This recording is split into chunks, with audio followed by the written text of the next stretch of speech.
Hey,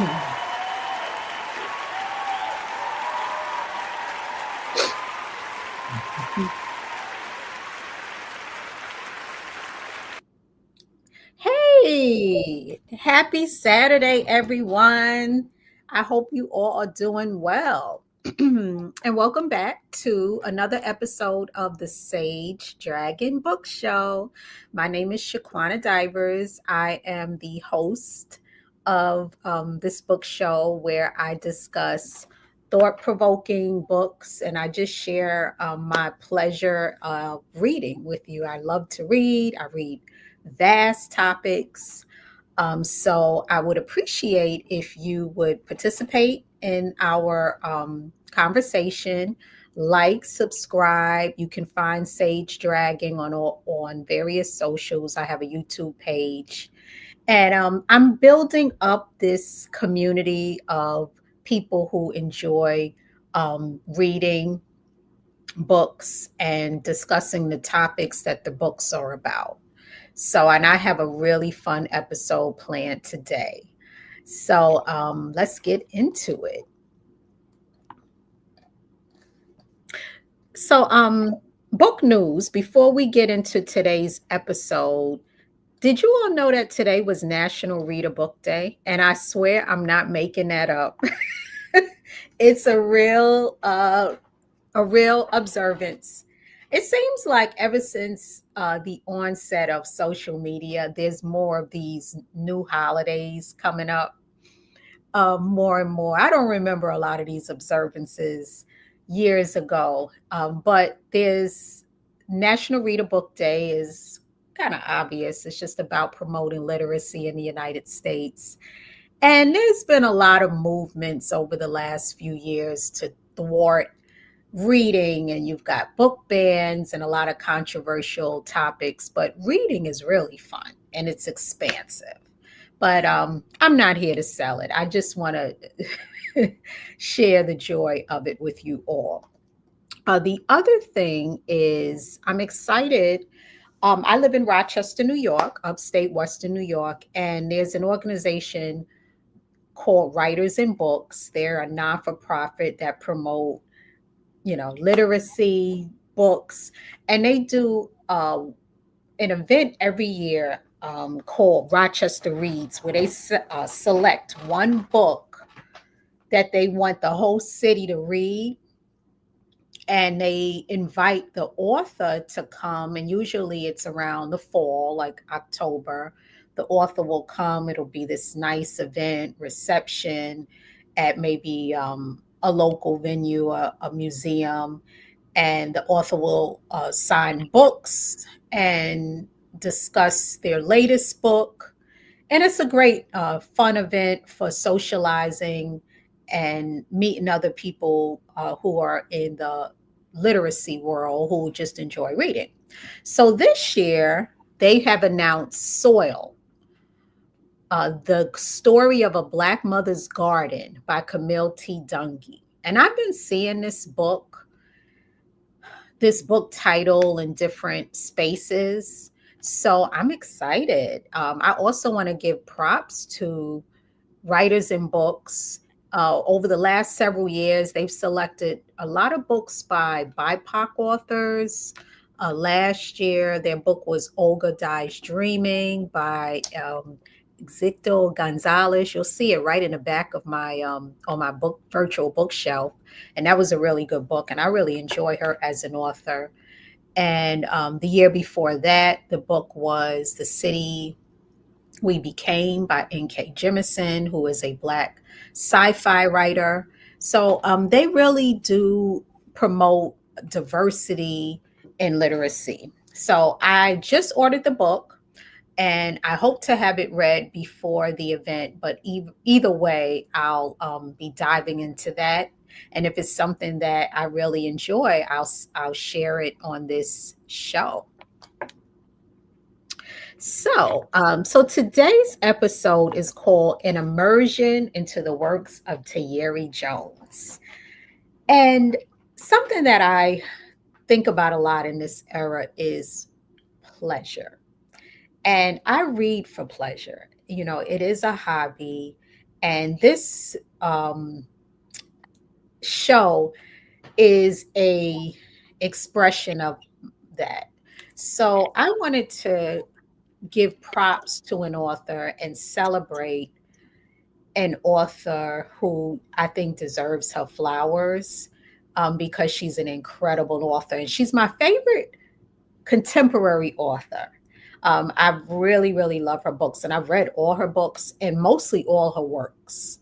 So I'm going to discuss the books today. She has a book called American Marriage, Leaving Atlanta, The Untelling, and Tayari and Silver Sparrow. So let's get into the author spotlight.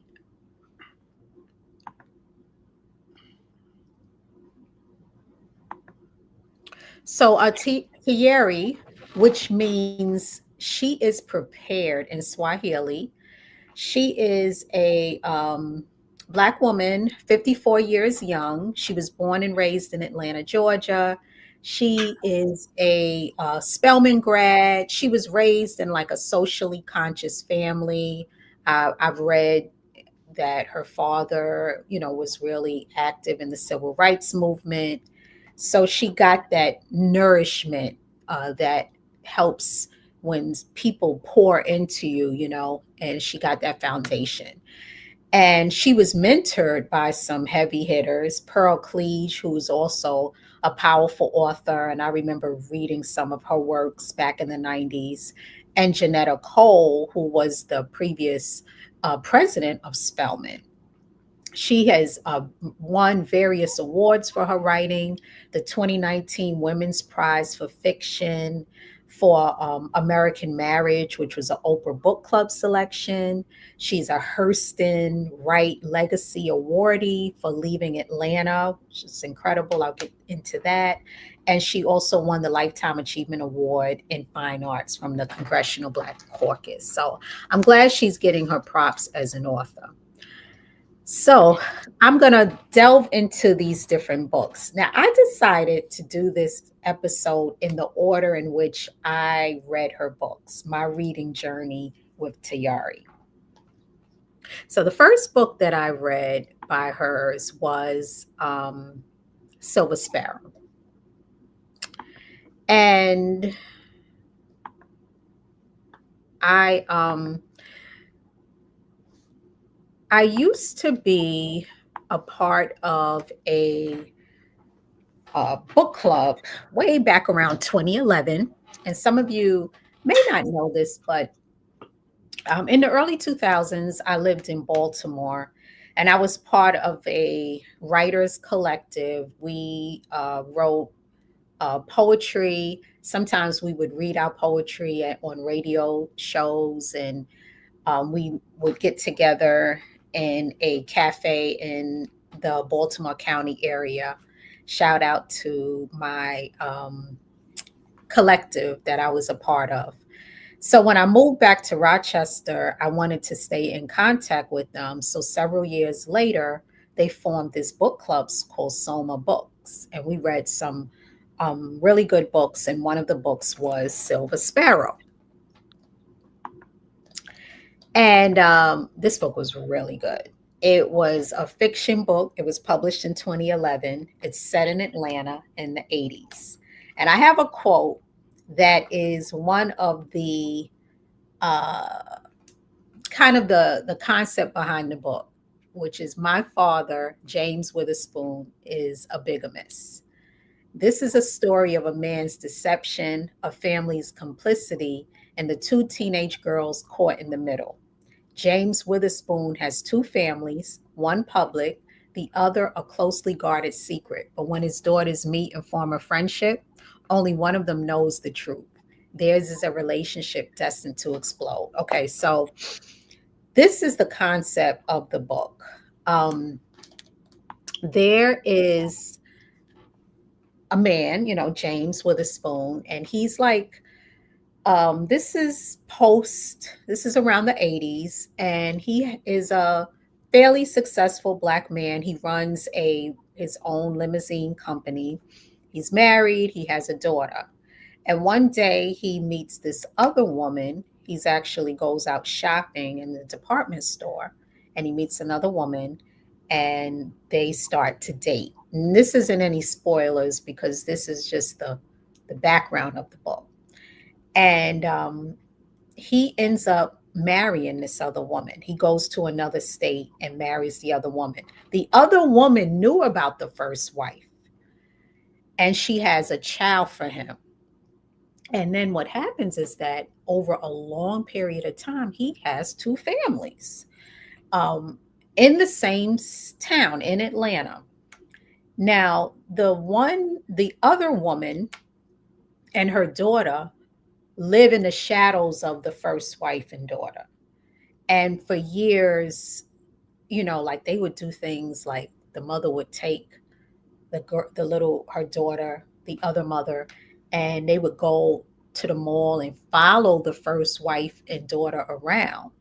And it was really doing some things psychologically to this other little girl. James would go and visit them when he could. He would bring them food and money and clothes, but they got the short end of the stick. And the little girl, like I remember one time, she was smart, the second child, and she got accepted into this program, summer program, and she couldn't go. Her father told her because the first one was going. Well, eventually, what happens is that they end up in the same high school and they become friends and form a bond. Again, the first daughter still doesn't know, but the second is knowing that this is her sister and she's loving her sister, but she's also being deceptive. And the book is written in from the perspective of both daughters over time as this unfolds. So it really is really really good. I have a clip that I want to play to give some more background on this interesting story. Gift to my older sister. She's 12 years older than me, and we did not know each other when we were growing up because we have the same father, but we have different mothers. We actually grew up across the country from each other. So all my life, I felt like I had a sister and I didn't have a sister. And this book, Silver Sparrow, the story of two sisters connected by a father but with different lives, this was my gift to her. And I wrote it. I feel this is really my favorite of my novels. So, okay. Well, I will say is that, uh-oh, I think it might be a little technical. Oh, I think it's done now. So, Tayari's situation isn't what the plot of the book is about, because I was looking at the full interview. So, in the plot of the book, it's a deceptive piece where the husband, cheats on his first wife, has this second wife and child without the first wife knowing. Tiari's situation, it sounded like though her sister was from a different time in the relationship. So I just wanted to clarify that. But she is saying that bond of having a sister was one of the inspirations behind why she wanted to write this. Let's go further with that clip. Because it is my most personal. And when I wrote it, I was actually at a very, very dark place in my career. I had published two novels. I was proud of them, as anyone would be, and I felt really honored to be able to publish and do my life's work. But I was dropped by my publisher because I wasn't making enough money for them. And I was devastated that there was a book program called BookScan where they could type your name in and it would give them a number as to your value. The value of your work has been reduced to units sold. And I was about 3/4 of the way through Silver Sparrow, but I kept writing it because I'm a teacher. I teach writing. And I tell my students that you write a book not for a market, a publisher, an agent. You write it because your heart calls you to write it. So how could I face my students if I was allowing some computer program to make me abandon the most personal book of my life? So I just kept writing it. I just kept my mind and heart on my sister, and I kept writing the book.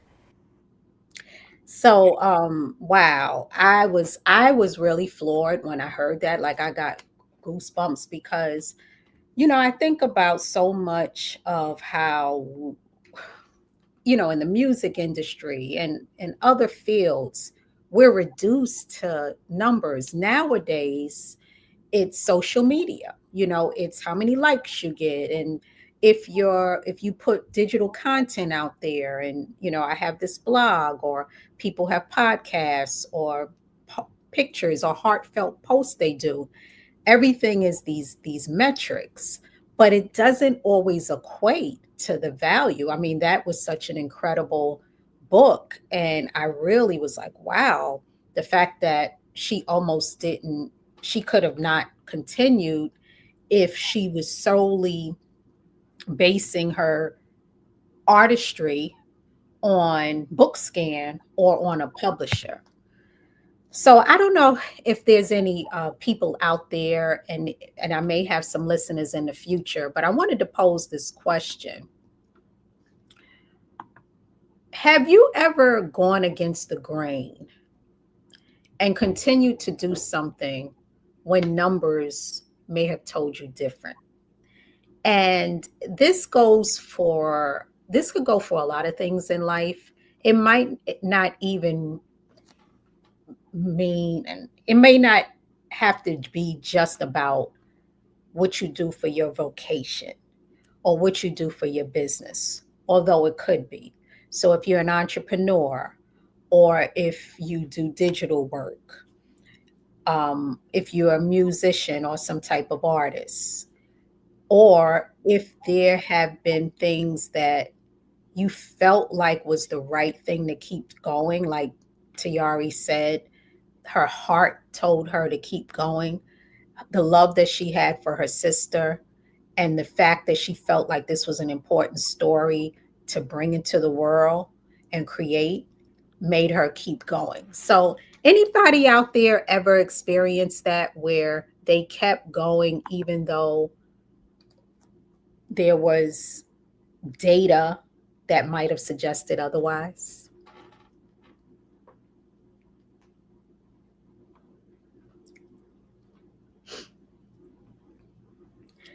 And while we're waiting on those comments, um, let's keep going with this story because it gets better.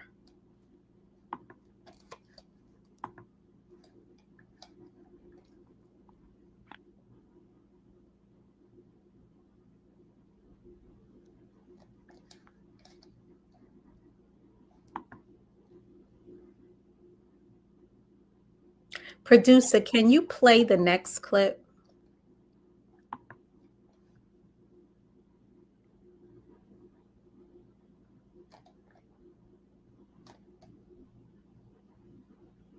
Then the most amazing thing happened.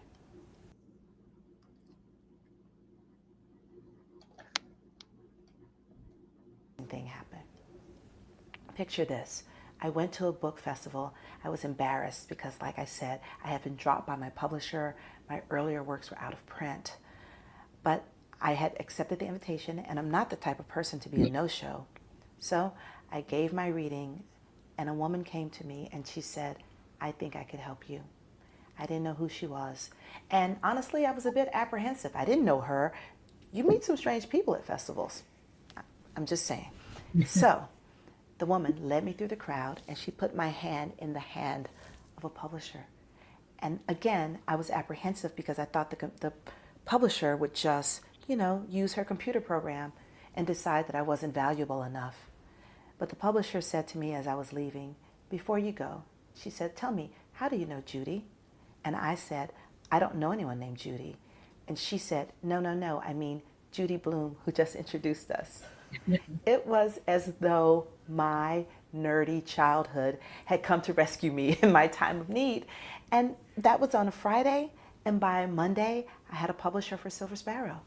So I think of it as such a gift. I feel that this book was meant to be in the world. And it also taught me something.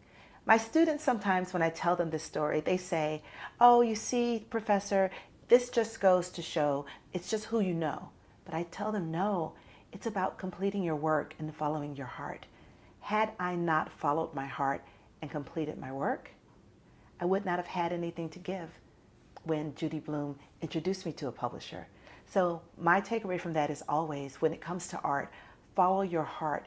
You know the work you're meant to do. When you do your part, doors will open by themselves. Yay! That was so great, wasn't it? I loved hearing that story. I didn't even know it. Like, this book was one of my favorite books. I really highly recommend it. And shout out to Judy Bloom. Thank you, Judy, for hooking up our Tayari with a publisher so that she was able to put Silver Sparrow out there. And I think it's true. You never know. You got to work your artistry, focus on being a great artist. You know, I talk to my children who are artists all the time about that.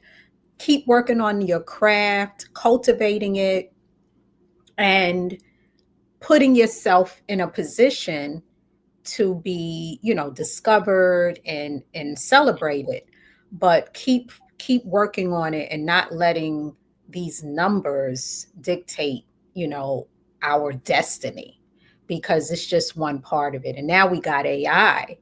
It's almost like, this is something that is happening in the job world, where people are going out for jobs and they've got these applicant tracking systems that could just, you got all this work that you've done, a resume that captures it, and an AI tool doesn't do it justice.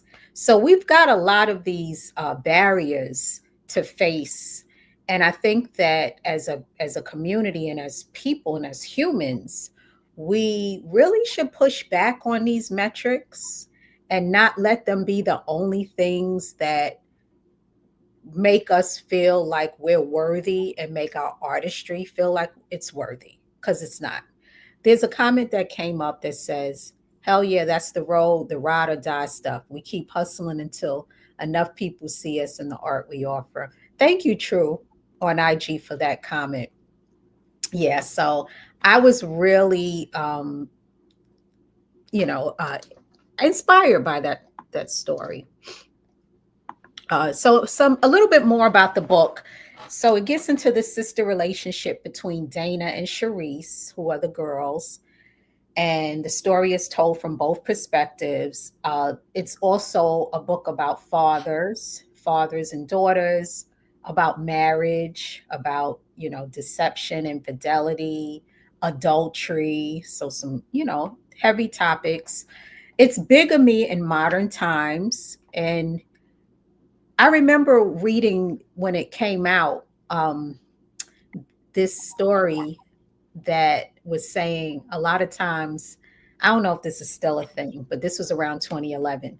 They were saying that, like, in funeral homes, the funeral directors keep smelling salts, because it's been a common thing where at a funeral of a man, a whole family, another family can come that the original family is not even aware of, another wife, other kids, and it causes them to pass out.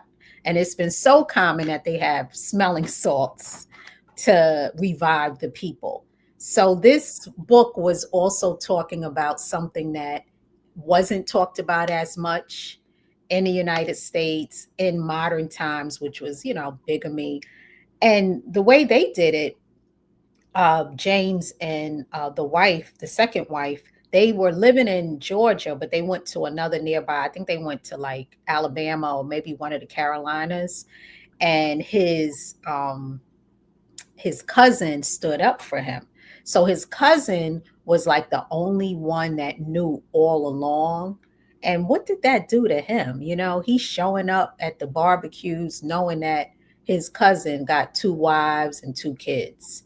But yeah, it was really good. I really want to see somebody like a Kerry Washington get her hands on this book, because I feel like this would make a great series, but I think it needs to be done well.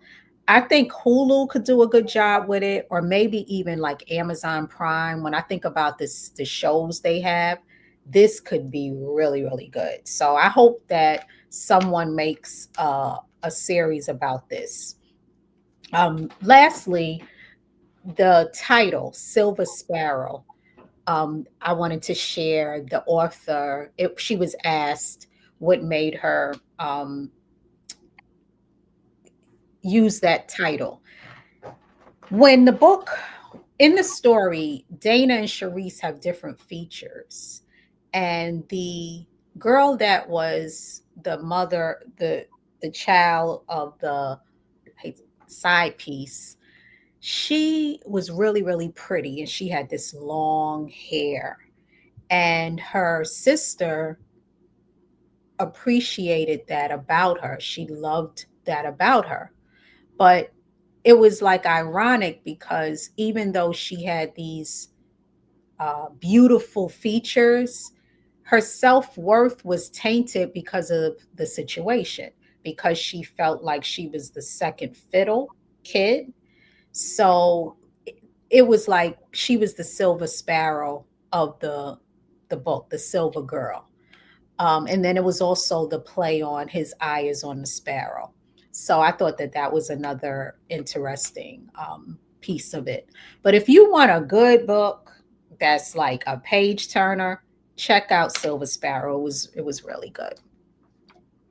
So so after I read, hold on, let me just check and see any comments because I tend to rush through this and I want to take my time.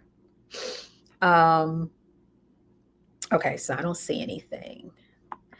So after I read Silver Sparrow, I was like, oh my God, this book was so good. Let me see what other books are by her. Then I came across this book called Leaving Atlanta. And wow, Leaving Atlanta, even the even that cover is so haunting. The children who attend the same elementary school. So this book was set fiction. Again, all of Tayari's books are set in Atlanta, and but they're different time periods, but they're all post civil rights. So like the 70s, the 80s, the 90s, into the 2000s. So Leaving Atlanta was inspired by the Atlanta child murders, and it was told through the voice of the children living through that horrific time. And I was like, wow, when I was reading it, it was so sad and good though, and scary, because I didn't even know about the Atlanta childhood murders. I mean, I was 3 years old when they were happening, because they really were one of America's big horrific tragedies that involved children. And for the level of tragedy and horror that happened, you would think that the country would talk about it more. And I don't think it gets enough attention. And it's probably because it's such a ominous and heartbreaking thing to talk about. But I still don't think that we should look past that tragedy. So just to give you a little bit more information, the Atlanta child murders referred to a tragic series of killings that occurred in Atlanta during the late 70s and early 80s. It was a 2 year period targeting primarily Black children. Beginning in July 79, the discoveries of bodies and increasing numbers of disappearances quickly drew public concern, culminating in the formation of the Committee to Stop Children's Murders in the 80s. The grassroots group aimed to raise awareness and improve safety to children. And I won't read it all of that, but the way in which the murders were happening, the police issues, it brought to light the systemic issues of poverty and crime in marginalized communities. And that is captured as well in Leaving Atlanta. But what I like so much about the book is it's not like the way I'm telling it to you, like this this brainy way of telling it. It's a heartfelt story because it's told through the voices of children. So it Tayari mentioned that she was actually growing up at the time. She was a kid herself during this time, and one of the little boys in her class was a victim of it. And I remember growing up in the 80s, and childhood kidnappings was a thing that we were aware of, and we were scared of. The whole "Do you know where your child is?" that scary commercial that came on at 10 o'clock at night. And remember the host, the show Adam, that scared the daylights out of us. So we had a lot of traumatizing messaging because these things were happening in the country, to children. And it made us edgy. And I think I still have some of that in me, and is partly why I was so overprotective as a parent, and even when I babysat. But in getting back to the book, she it was about these three kids mainly that were living their lives. So they were still living as children, normal kids. They had their crushes at school. They had the things that got on their nerves, parents and things that were stressing them out. One of the little girls, her parents were going through a divorce. Another little boy was in a very sadly uh, aggressive, like his father was very overbearing. So they all had their own lives at the same time that all this terror was going on. And that is what she captured so well. And also, I don't know how she did it, but even though she was an adult writing it, it felt very authentic to the kids. So I was like, wow, that was really what started making me have so much respect for her as an author, because I was like, she really did a good job of making you feel like these were little kids writing about what was going on during that time. I have a little well, I have two other forms of media that I want to share. So first, I'm going to show this book trailer that was done about the book.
Yeah, so I thought that that was well done by I'm sorry I don't have the name of it, but if you do a keyword search on YouTube, you can find that book trailer. But yeah, I started doing a lot of reading up on it once I read that book, because like I said, I wasn't aware of it. I wanted to put it out there to anyone that's listening. Did any of you hear about the Atlanta child murders? Had you ever heard of this horrible tragedy? And yeah,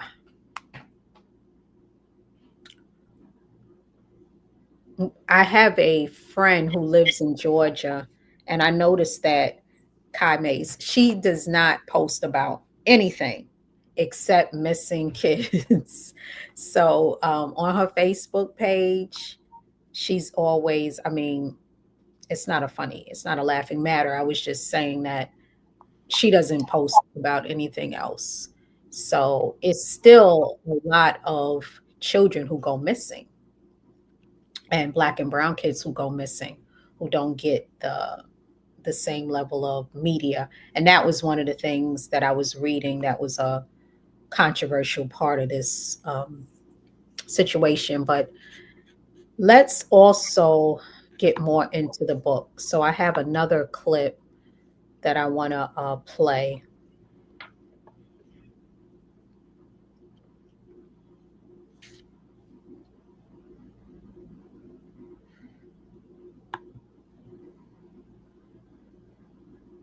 This clip is Tayari reading one of the children, Sweet Pea, who's experiencing life during this time.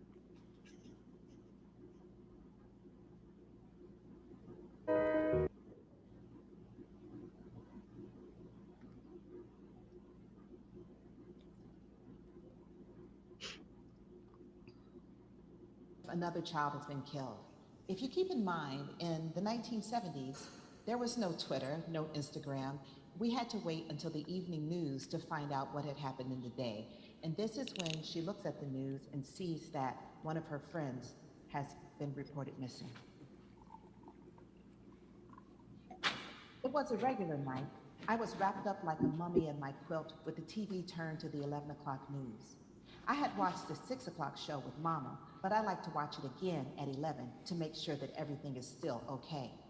Channel 2 is the best channel because they got Monica Kaufman, a black lady, giving the report. As soon as the theme music went off and the camera zoomed in on Monica, I knew that somebody else was dead. Whenever there was bad news, she took a breath before she talked, like she was fixing to dive underwater. I held my breath too and waited for her to tell us who it was. Please, God, let it be far from here, I prayed right quick. But I should have known that praying only makes things worse. It gets God's attention, like with Job. Right there in the middle of the screen was my friend Rodney. Monica has this way of talking about everything like it was just a ribbon cutting downtown or something like that. She said, a 12th child has been reported missing in Southwest Atlanta tonight. Police are looking for information regarding the disappearance of Rodney Green. On and on like that. She said almost the same thing when Jashante next door came up missing. It would seem like there should be some different words to talk about two people that were nothing alike, but all Monica had to say about both of them was that they were gone. Then she showed Rodney's mother and father. They both just said how much they wanted him back, just like Miss Viola had said back in October. And even I was almost the same. I was on this same couch in my same pajamas, staring at this same TV like I had never seen one before. But last time, my mama was with me. We knew Jashante was missing because his mama had been all over the neighborhood looking for him. She knocked on our door twice. You seen Shanti, she said. I had the door locked because my mama wasn't home. No, ma'am, I hollered. She came back again, and I said no. Mama came home before Miss Viola came back again. Miss Viola had on a black skirt and a yellow and green top. Thick stockings, the color of white ladies, stretched up her legs and tied off at the knee. She sat down at our rickety table while Mama fixed her a cup of black coffee. When was the last time you seen him? Mama asked her. When he went off for school this morning. Mama looked at the clock. It was 9 o'clock at night. She had only been looking for him since 8. I sat as quiet as I could so I wouldn't get sent to my room. You gonna call the police now? You think I should? Yeah, Mama said. They can help you look. But I got some hot checks at Big Star, some other places around town. Her voice faded out. Sometimes the police pick people up for stuff like that.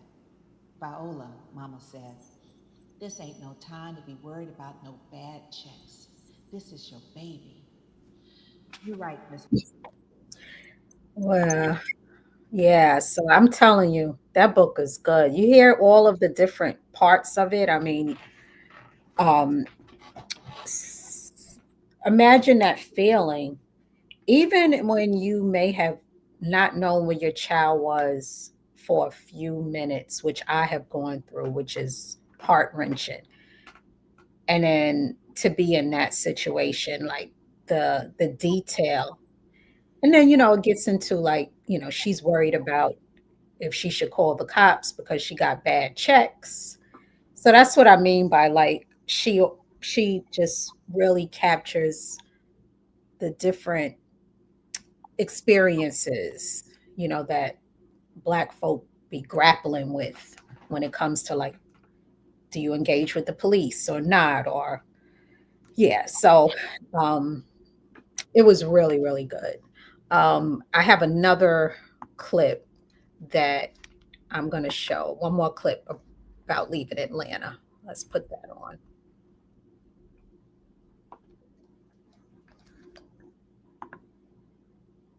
Ella said. She pushed up on the table.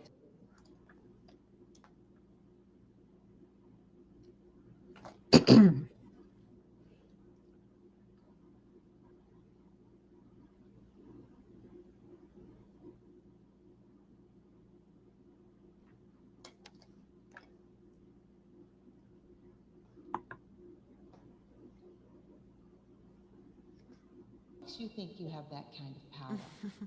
And I was relieved and offended at the same time. And I think that as a writer, I sometimes I do feel that the written word in our work as writers unsettles and shines light. But at the same time, I'm sometimes frustrated.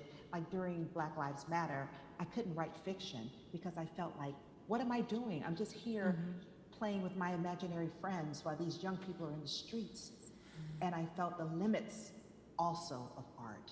And I feel like I struggle with that all the time. And the only way that I could get myself to write this summer or last summer was to send a check to the funds to get the kids out of jail. And once I had sent money, I felt like every time I got a kid out of jail, I was then allowed to spend some time on my own work. Oh, interesting.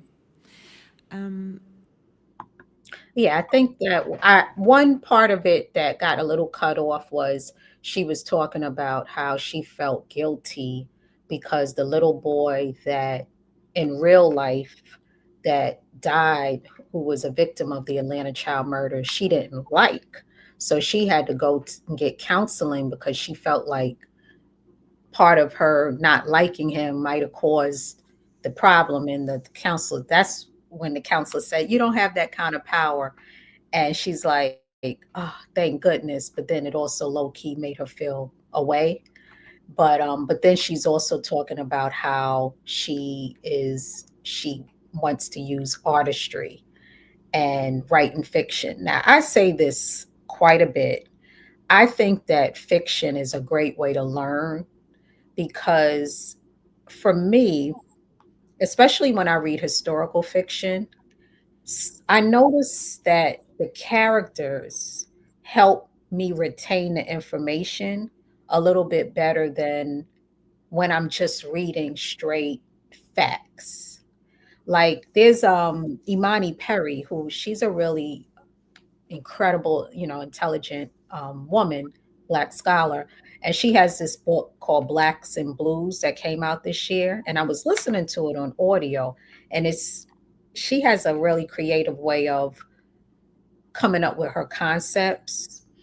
But I noticed that the last couple of books by her, I didn't retain the information as much because she's giving you all these facts about history, um, but it's very factual and it's very historic. And I I tend to really gel with characters and people and like what's going on with them. And then the historical context causes me to go down and I learn and then I go back and read more about it. So I would say that when people do fiction writing, they shouldn't feel like they're not. doing enough, because if more of us read fiction, good fiction, well written, that has accurate context, it's going to educate us and uplift us as humans. I want to stop there. So yeah, that was Leaving Atlanta, another excellent book by Tayari that I highly recommend. Any other comments out there? Across the country for Blacks, ATL child murders was the warning symbol by the elders on how to move swiftly and smart in the street.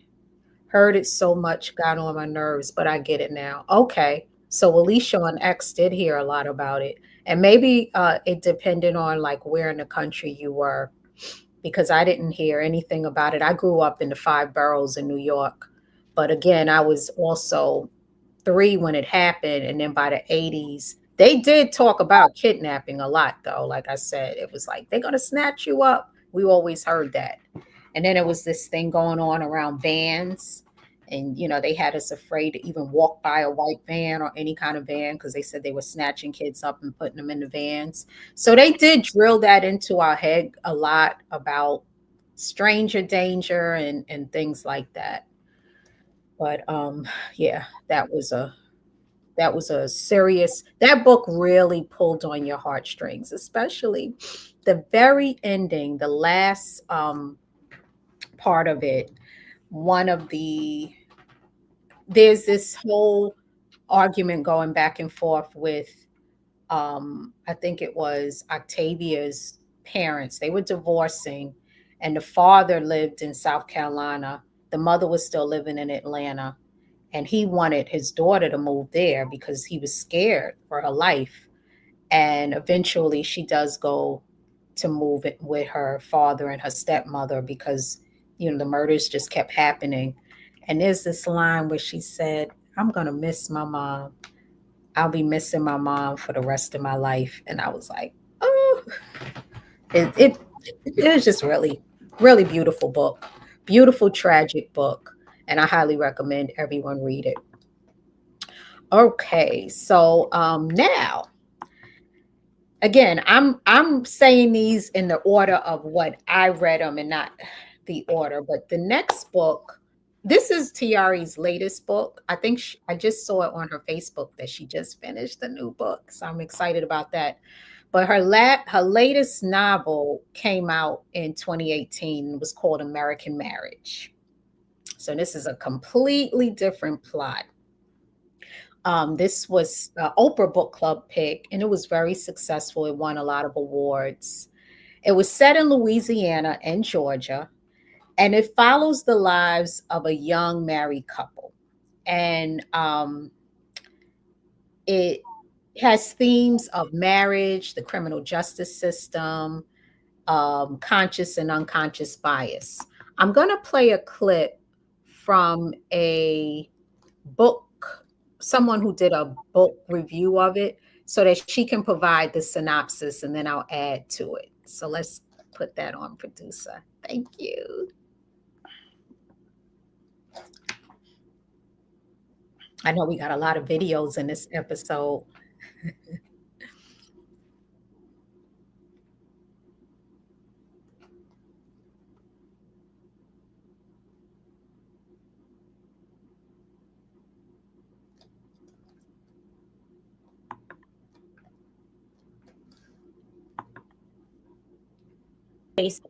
And then we have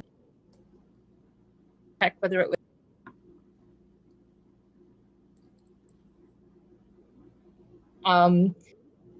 and it really actually became a conversation in the real world between myself and my mother about my family's own experiences of institutional racism.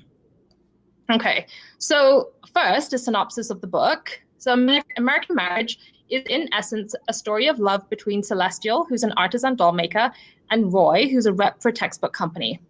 But it's also a story about tragedy, about a young African-American couple who experience unbelievable misfortune and heartbreak through this incident of racism early in their marriage. And at the crux of the story is that Celestial and Roy have been married for a year and a half, and Roy is falsely accused of rape.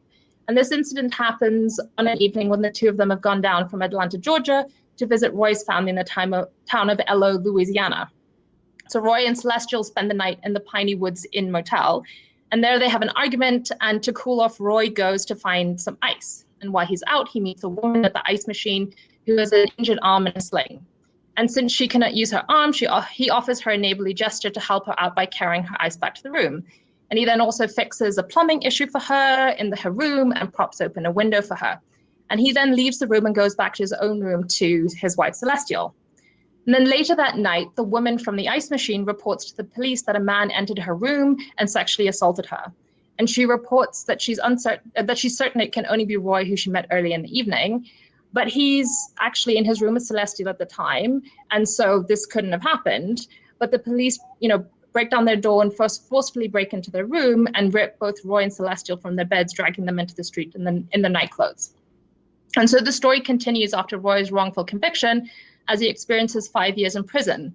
And he's let out early, but throughout the story, it explores dynamics of love and life and family and friendship, and Roy and Celestial's relationship. And it's always been very complex, but it becomes even more so with the added element of Roy's imprisonment. And as it unfolds around their marriage, the marriage slowly breaks down and evolves as it's shaped by this happenstance event that was really completely out of their control. Yeah. So, do y'all want to go to the library or go to the bookstores, or today's National Reading Day? If you want a good book, get that book, because she just broke down the plot. And there's even more to it than that. The other cool thing about this book that I like is, and it was done in Silver Sparrow, it was done in Leaving Atlanta, and it's done in American Marriages, the various point of views.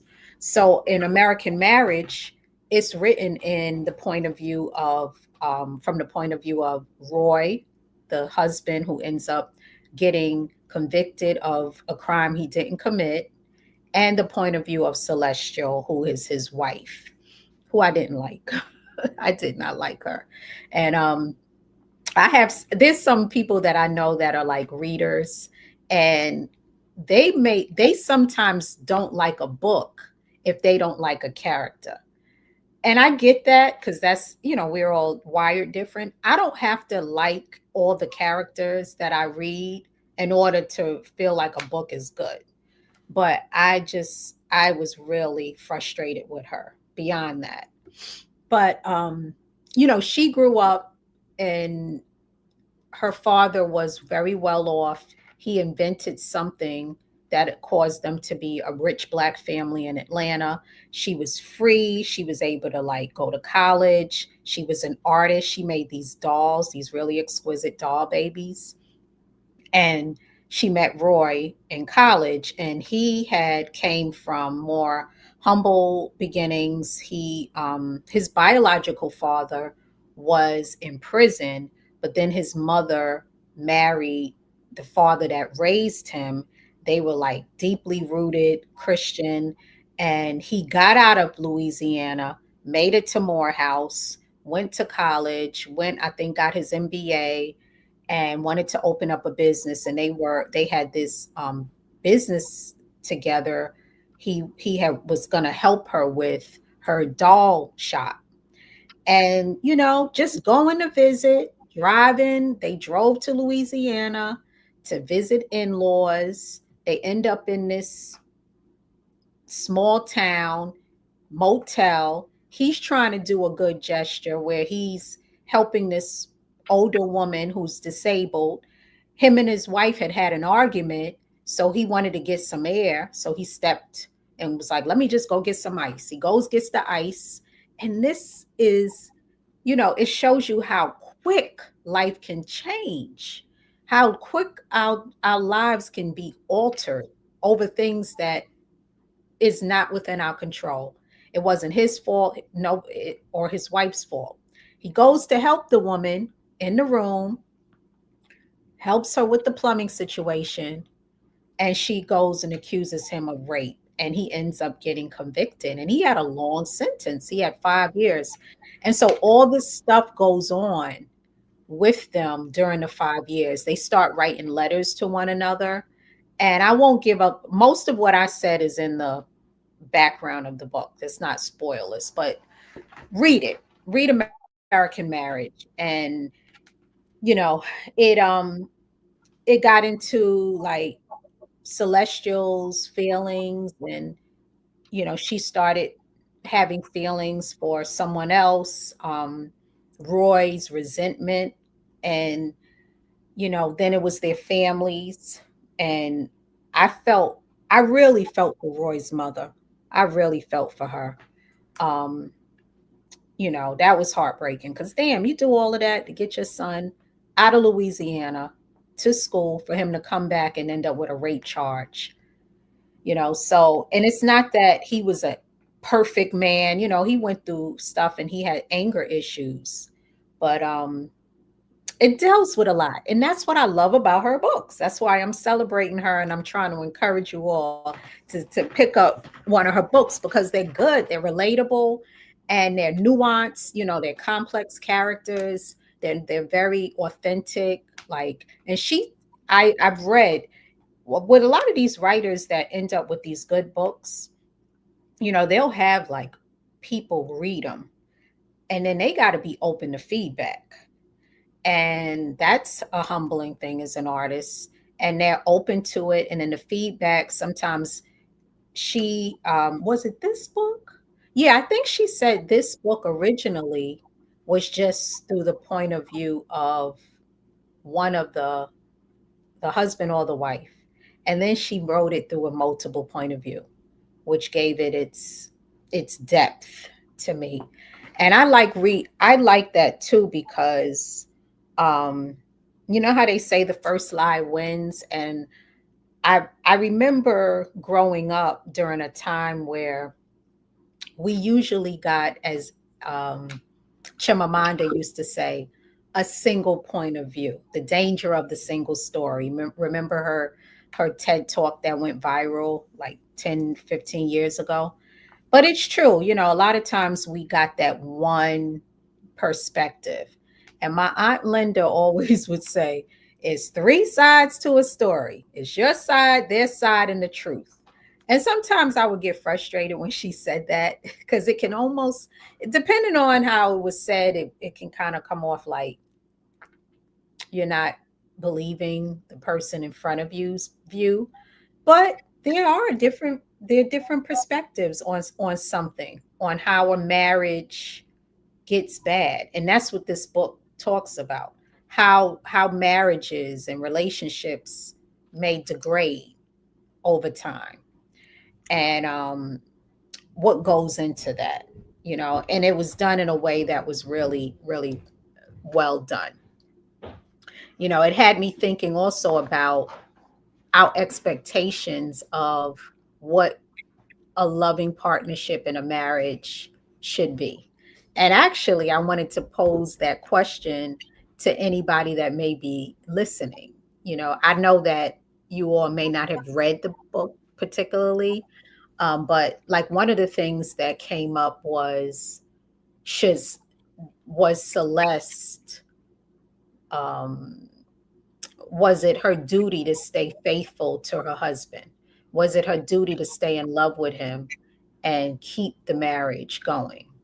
There was a pregnancy involved. So um, I wanted to put that out there. With the passing of time, how have your views on love and marriage changed? If anybody wants to share that. And I'm not necessarily asking about your own individual experiences, because that's a whole nother episode. But when you think about love or marriage, and how we're the times we're in now, or how you have aged, and what you thought love and marriage were about, how have it's changed? Anybody want to share? Anybody dare to share?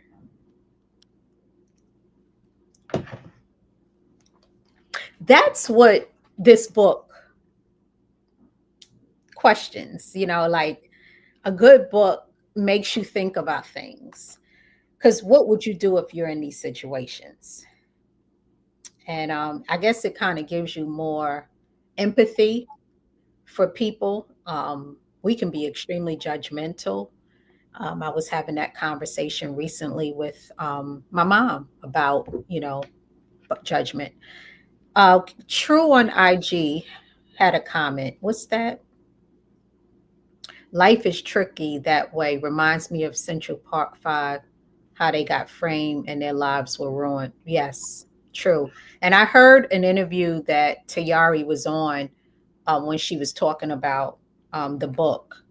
And she said that she doesn't just write a book, like she has to be inspired by a character. And one day she was somewhere and she heard a couple arguing. And I think the couple mentioned prison, and it gave her that spark. And then she went there with the concept and plot of the story.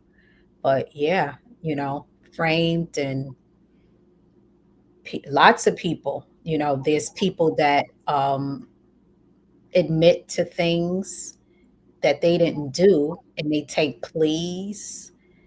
And we're going to have a whole couple of episodes on the prison and the criminal justice system, because there's a couple of books that I've read this year on that topic. A really good book that came out this year called The River is Waiting, that I read earlier this summer, deals with that. There's another book called Chain Gang All Stars that I've been reading. So I do want to do a deep dive into the criminal justice system. But, this was a love story. So that was a part of it. But the main concept of the book was about love and this relationship between Roy and Celestial, but how the circumstances of their life tested their love and their relationship. So it was really, once again, really good. It got a lot of awards, as it should have. So we're getting there. And so then there was The Untelling. So we're moving on to, this is the last book that I'm going to cover. Now, remember when I said early in the episode that, like I was so excited after I read Silver Sparrow. I was like, oh my goodness, I want to read more of her work. So then I read Leaving Atlanta. And then I heard about this book, The Untelling. I could not find this book for years. And I read Silver Sparrow around 2011 and Leaving Atlanta right after that. Now, you might remember in the clip that I just showed where she said her books were out of print. Maybe that's why I couldn't find it. I remember going into this black bookstore here in Rochester. I was looking for it and I could not find it. So I just read this book recently. I got it from the library. So I'm glad it made its way back in print, because it was the second novel after Leaving Atlanta, which was her first book. So the order is Leaving Atlanta, The Untelling, Silver Sparrow, and then American Marriage. But The Untelling was published in 2005. It's again set in Atlanta, 90s, mid 2000s. Now, this is a totally different plot. So, this tells the story of a woman, of this young lady who had a tragedy when she was 9 years old. And it deals with themes of grief. It deals with depression, shame, class, but also like the gentrification that started happening in Atlanta, certain neighborhoods, Black neighborhoods in like the 90s. It also deals with infertility and deception. And I do have a little clip I want to show that provides a synopsis. This is my last clip. And I want to give a shout out to my producer, AJ, working so hard, showing all these clips to everybody. Review and our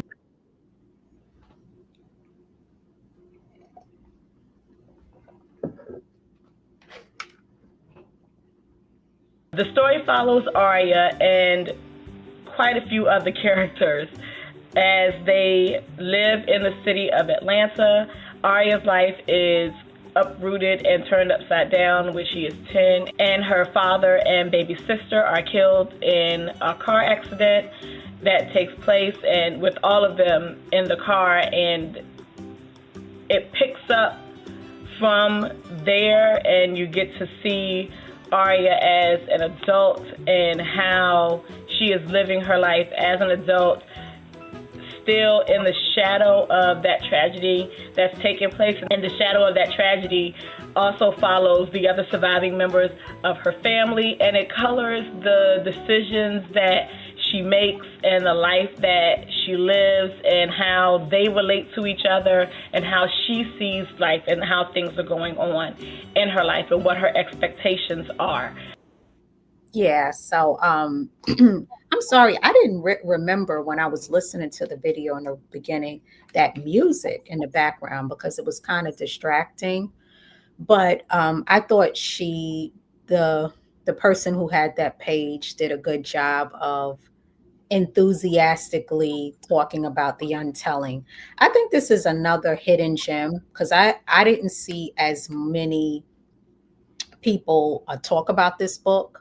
And it was probably because it was before the age of like Bookstagram and Book Talk that tends to popularize like a lot of the newer books. But this is a good one too. And as the person on YouTube talked about, it is another like tragedy. The girl Ariana had a family, mommy, her daddy.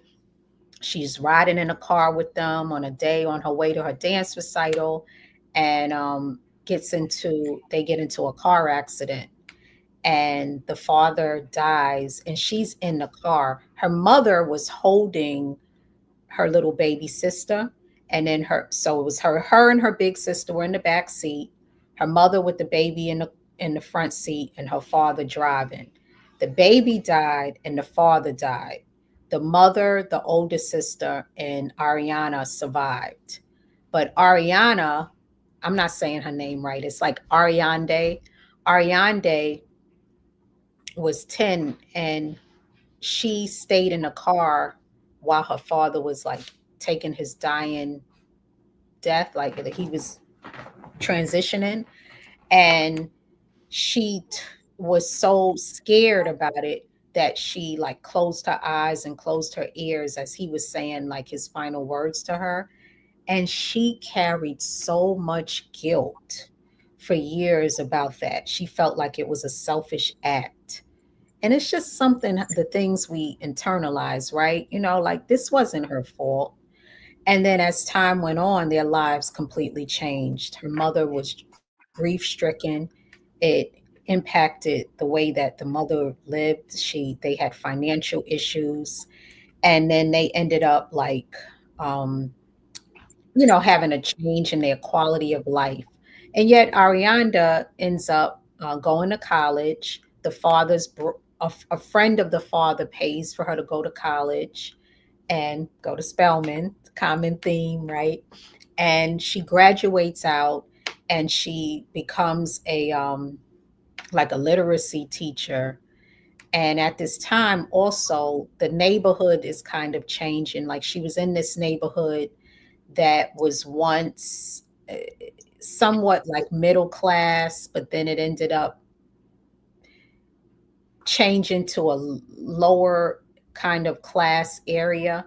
So class is really explored in there, like who's classy and what does it mean to be poor? What does it mean to be ghetto, bougie? Those types of things are dealt with.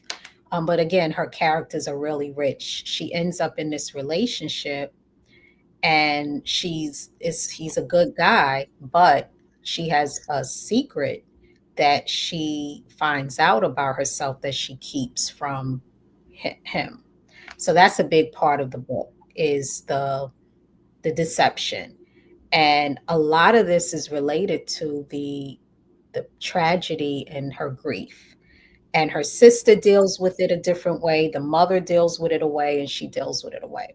And then there's also her friendships. And there's a lot of different characters in this because she's also like teaching poorer girls. She has a literacy program that her and her friend, who she's roommates with, they both work for this not for profit. So you get a glimpse into like, Atlanta and the different people. So it was a very tender story. It was really, really well done. There's this quote that I won't read the whole thing, but the person Erica Dreyfus has a blog called From My Bookshelf, and she said Tayari is really genius in writing about class. The scene in which Aria sits and watches as the pregnant teen from her literacy class does calligraphy to address envelopes for her roommate's wedding invitation is so rich. A regular middle class girl, newly graduated from college, but without family to draw on. Arya looks in wonder at both women and sees clearly how strange each is to the other, and most distressingly, how far she is from either.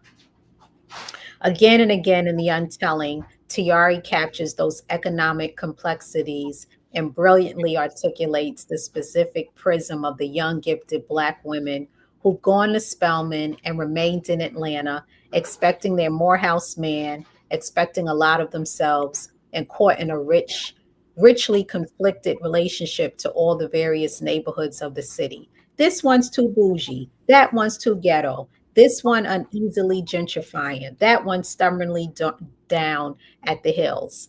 That's well done, Erica Dreyfus. And I can relate to the this stuff around neighborhoods, and because it's something that I'm constantly thinking about, because like in America, the way that these our neighborhoods have been designed, there are certain components that make something be better, that makes something richer.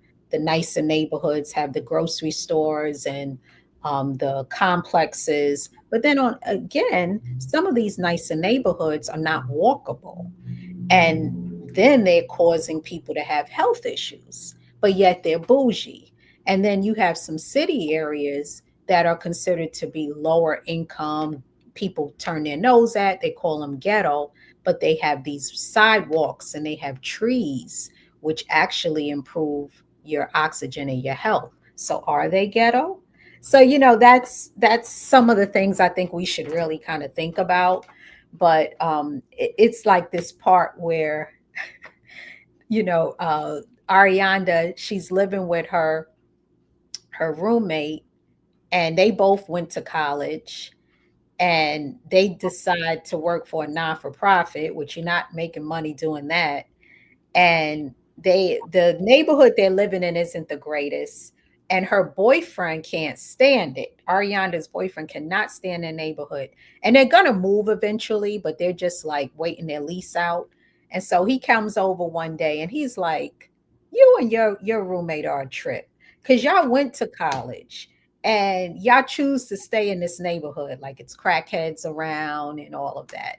So then it becomes like, that's what I mean by she really explores class in it, and I think it's like thought provoking. So another really good story. It was heartbreaking that for her to lose her father at such a young age and to have all that grief, and then the things that it caused for the mother and for the sister. The mother became kind of mean, and she took out a lot of her grief and her rage on her daughters. And then that impacted how they sought relationships and love. And yeah. So, another book about things not within our control, but just so well done. Such rich characters. Before I go, a couple of more things.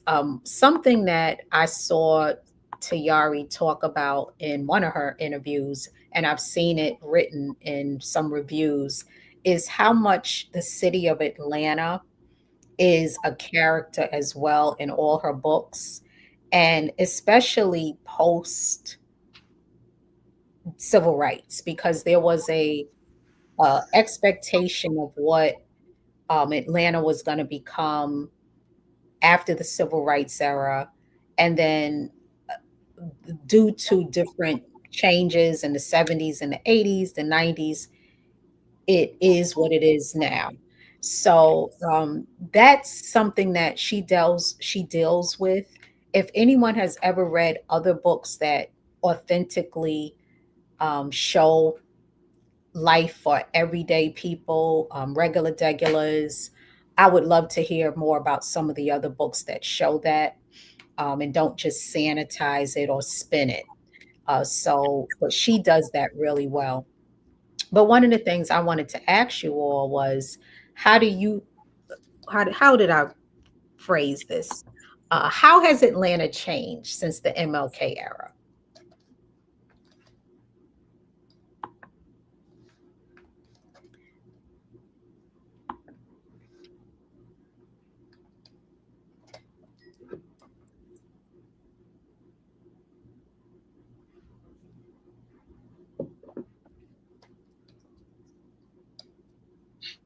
This sounds like a question you see on Reddit with 1,000 comments. I might put it on there.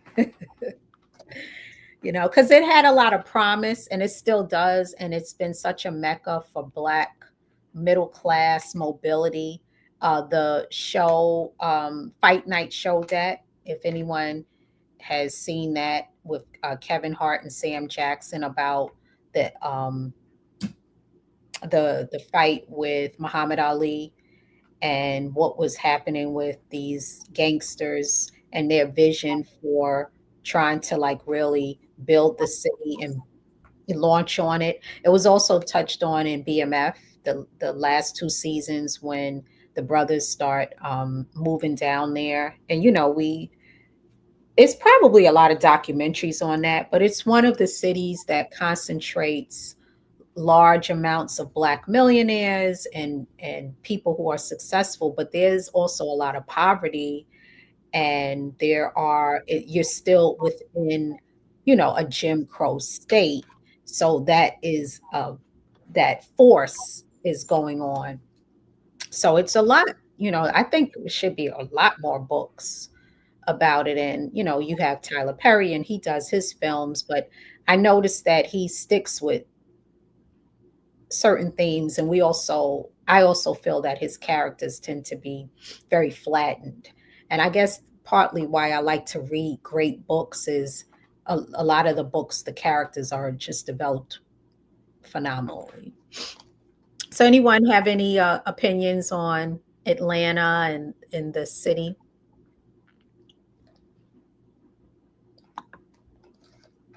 I have a lot of people, who I know. I lived there also in the 90s. I lived there for a brief period of time. So, and I remember going down there and my senior year, and I'm like, oh, wow, this is awesome. I really loved seeing so much Black success. And it was also around the time where the music scene was popping.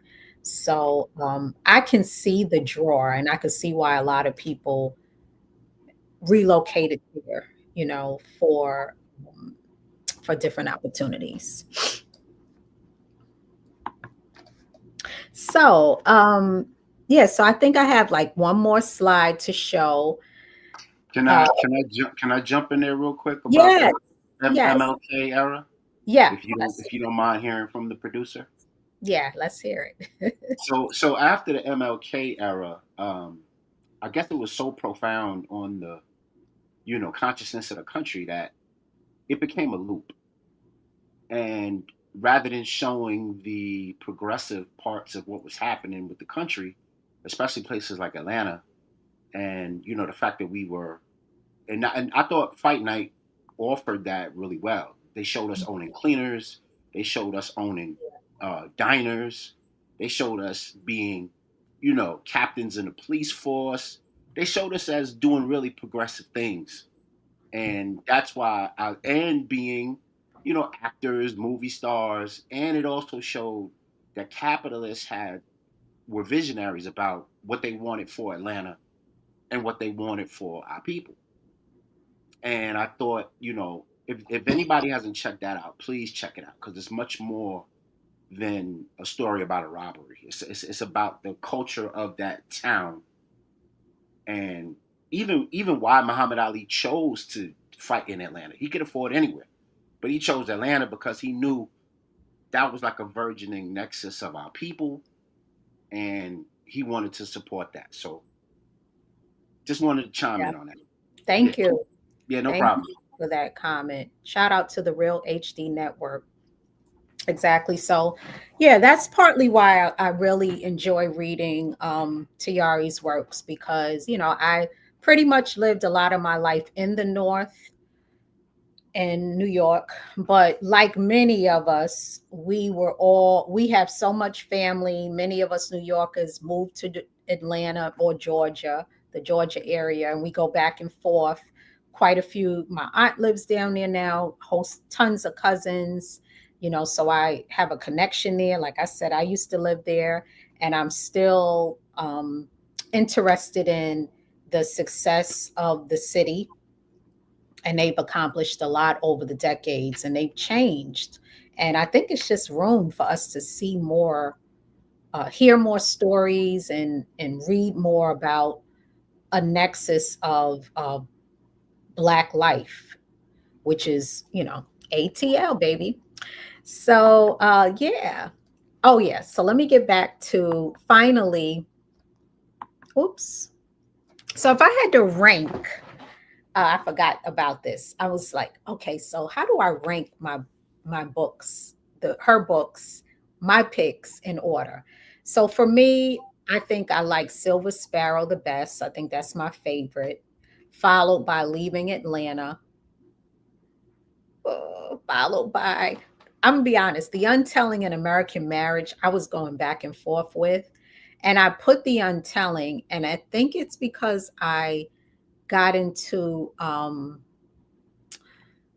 Ariana's, all the different characters opened my heart to that story. But American Marriage was really, really good too. So I don't know. But I put The Untelling in American Marriage. But they're all good. They really are excellent. And she's one of the best contemporary authors out there. And then more works by her. These are like short stories.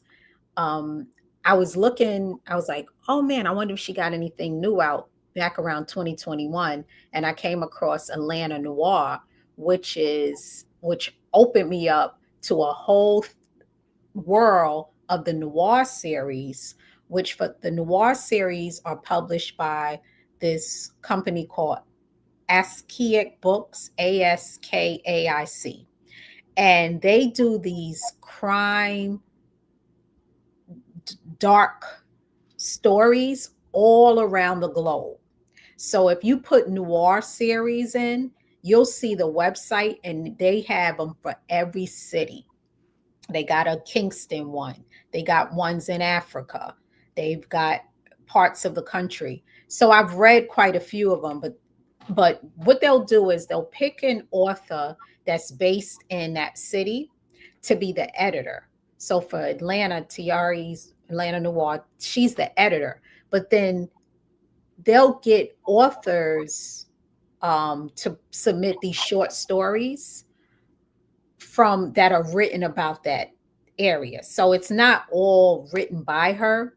They're stories that are written by different writers in the South and in Georgia, but they're all about that city.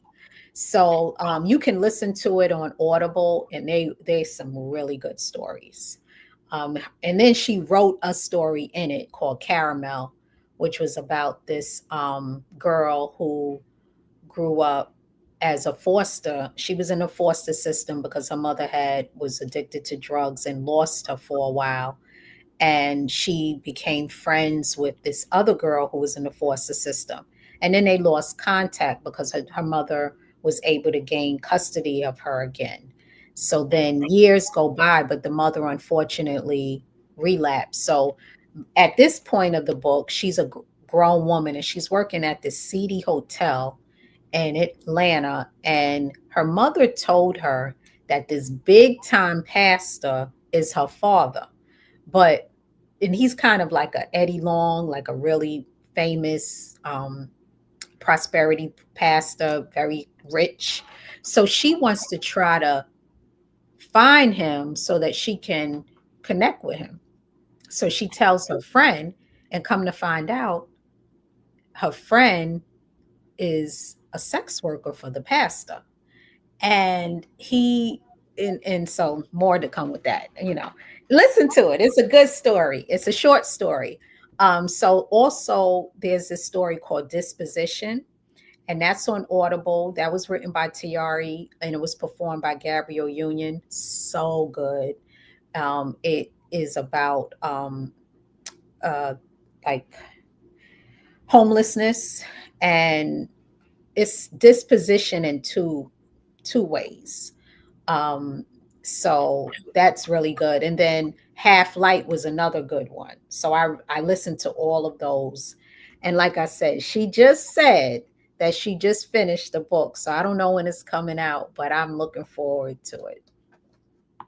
And then I have my playlist here if you want to check out lots of music. And some of the songs on here are inspired by the different plots of the books that I mentioned, like Love and Happiness. That's Silver Sparrow, because Al Green, as y'all remember, he had a hot grit situation that happened. And that was reminds me of, the whole situation with James and Silver Sparrow. But I also looked up 1979, the year of leaving Atlanta when all those terrible kidnappings was going on. And Don't Stop Till You Get Enough by Michael Jackson was one of the songs out there. So it has a lot of the Welcome to Atlanta by Jermaine Dupri, No Scrubs, You Will Know. A lot of songs here. Leaving on the Midnight Train to Georgia, So Fresh and So Clean, Outcast, Georgia on My Mind, Ray Charles, Forevermore, Anthony David. He's like a underrated like neo soul artist from that area. So check out some of those when you get a chance. So that wraps this episode. I had a lot of fun doing it because I really love that author. And so it was just fun delving into her books and the background behind them and the success, and learning and seeing what other content creators had to say about these different books. They really have touched me in different ways, from thinking about children, the kids, and the Leaving Atlanta situation, and American Marriage just really touched me, and The Untelling, and Silver Sparrow, all of them, the different themes. So they've enriched my life. So I really would suggest that you all pick up one of the books. And if you do, let me know how it is. That wraps today's show. Any other comments out there before I go? Yeah, you had one comment Okay. when you were talking about marriage. Oh, okay. Gigi on IG says most our people today are terrified of marriage. Maybe too much social media and lifetime TV marriage isn't popular, like the Cosby Show. Yeah, exactly. That's true. There's so many different views of it.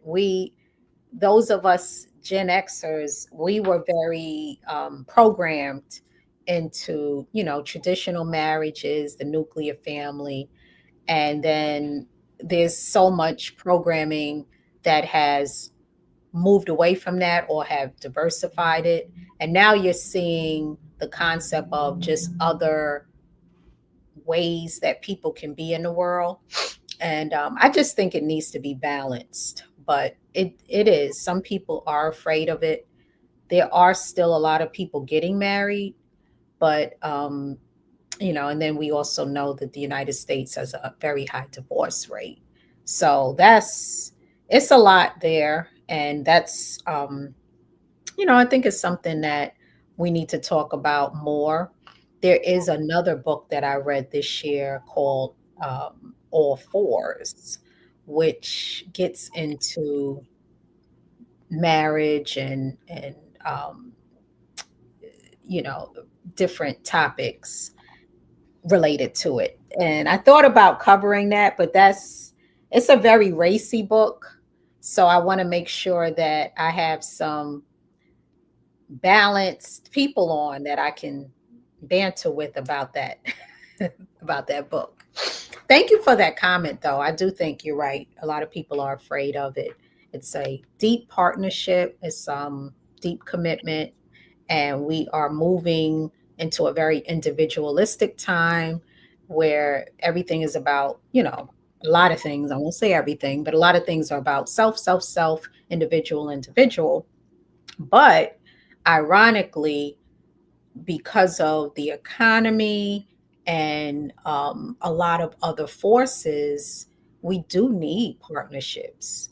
And marriage is a partnership, and parenting is.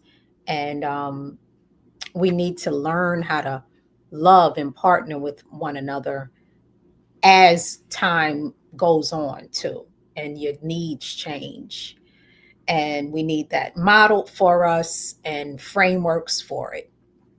And they're out there, but they're not talked about as much. Most of what we're seeing is just the messiness and the toxicity of it instead of like healthy ways of partnering in the world. Anyhow, that's another topic that we'll get into. But thank you for today's episode. And I hope you all have a wonderful weekend. And I'll see y'all next week where we'll be discussing some more great books.